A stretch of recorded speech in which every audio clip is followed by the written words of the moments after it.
Mike here from Mike's OG Academy. So hey, thanks for reaching out. Thanks for sending me your swing.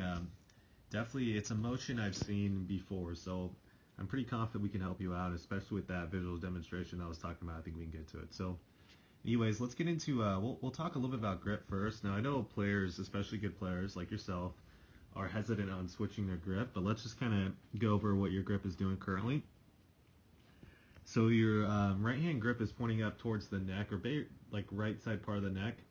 That would be on the neutral or to almost even kind of weak side. And then your left hand grip as well is pointing to the right side of your neck as well, right there from our view. So that's definitely a neutral to even a weak grip right there. But I like to see the club face pointing in a certain position at P6, which P6 for me is basically hands over the hips. So we're going to stop you there and then zoom out real quick so we can see your club face. So see how your club face or your toe is pointing up to the sky? So I like to see the club face or the toe pointing like 45. So pointing, the face would be pointing a little bit down towards the ground. And you'll kind of see that in Jin. It's a little blurry here. Yeah, it's too blurry to see, but Jin's got that look, whereas club face or the toe is pointing a little bit more down towards the ground than yours would be. So there's two ways to fix that. You can always get a stronger grip, which I know, like I stated earlier, good players really don't like doing that. Or you can get a little bit more flexion at the top of your swing. So i.e. in transition, you're feeling like you're putting on that bow of the wrist or flexion in the wrist, that DJ look in transition, and I'll get that club face cleaned up. So anyways, now that we kind of established what I like to see with the club face, let's talk a little bit about the body. So takeaway looks really good, nice width right there. I would say top of the swing, notice how, let's stop Jin up at the top of the swing and then we'll check both of you guys out. So notice how Jin's hand positioning is left of his head and yours is pretty much right behind. Now the reason why yours is different is it's not because your arms are swinging too far back, but I think a lot of it has to do with the axis of your shoulders. So if we went on to the down the line view, we'd see that Jin, he has an 8-iron here. When he gets to the top of his swing, his shoulder axis is right at kind of around a 45-degree angle. So he's just got basically the left shoulder and the right shoulder at an axis that's a little bit steeper than yours. And once you start doing that, what that's going to allow you to do is kind of get your hands are going to be a little bit more so out here, which is going to get them a little bit more out in front of you, which is going to kind of help with those hooks with the irons and the little pulls that you're getting from what you told me. So that would be change number 2. So let's go back and review what we went over so far. So we talked a little bit about grip and club face positioning at P6. So that's pretty much what we've gone over so far. If you just kind of do those two things in itself, I think you're going to improve and get contact better, and you're going to get a little bit more distance that way.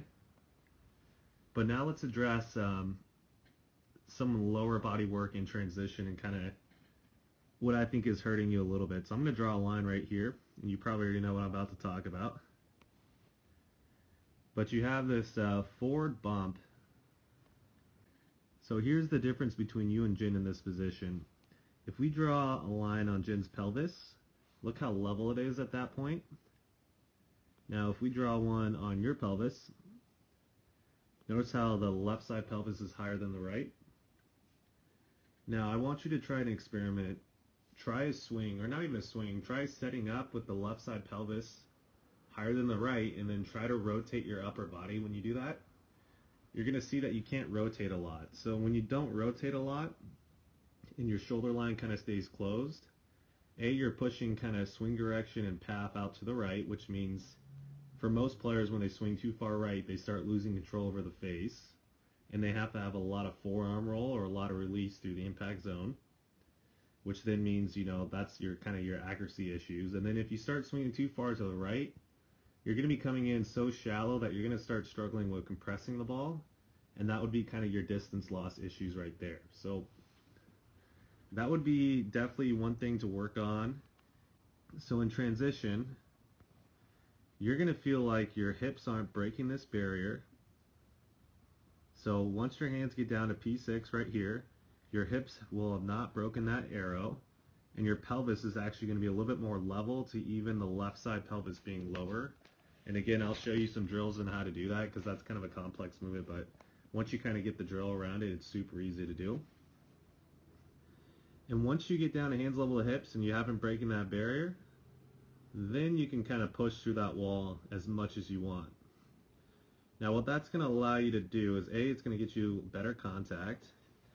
B, notice how hips have pretty much outraced the hands. We got that little look here, which means you're kind of adding on a little bit of loft and losing control over face. Well, you're going to see, so you're going to have a little bit more shaft leg is what I'm trying to get to, and you're going to have basically the pelvis a little bit more centered at this point.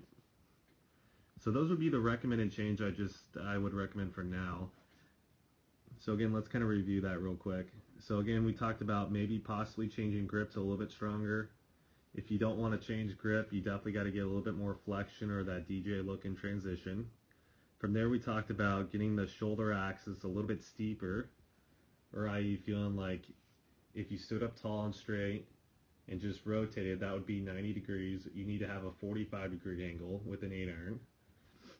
Or for you, for every club, you're going to feel like you have a little bit steeper shoulder axis. That's something, again, I can show you as well, and I have more drills for that.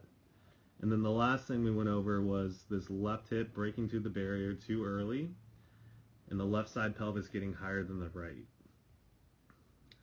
So those would be kind of the things I'd focus in on. And I guarantee that you're going to start compressing the ball a lot more. You're probably going to get a little bit more neutral fight with the irons, and you're probably going to start hitting nice little high draw with the driver. So anyways, hopefully this helps, and best of luck.